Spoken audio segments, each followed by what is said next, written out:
Laylatul Qadr 1000 oydan afzalroq kecha bo'lgani uchun bu tunda har bir soniyani g'animat bilish va ko'proq zikrda bo'lish tavsiya etiladi.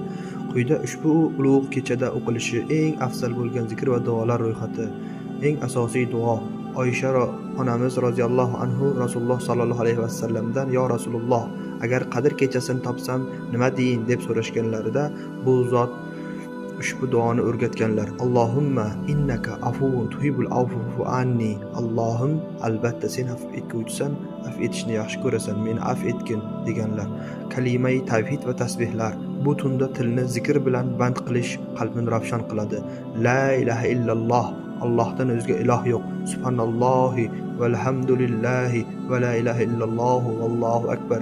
Subhanallohi va bihamdihi subhanallohil azim. Va la havla va la quvvata illa billah. Istig'for aytish. Gunohlar mag'firat qilinadigan kechada istig'forning o'rni bo'lakcha. Astagfirulloh va atubu ilayh. Sayyidul istig'for. Allohumma anta robbi la ilaha illa anta. Salovatlar aytish. Payg'ambarimiz Muhammad Mustafa sallallohu alayhi vasallamga salovat aytish duolarning ijobat bo'lishiga sababdir. Allohumma solli ala Muhammadin va ala alihi Muhammad.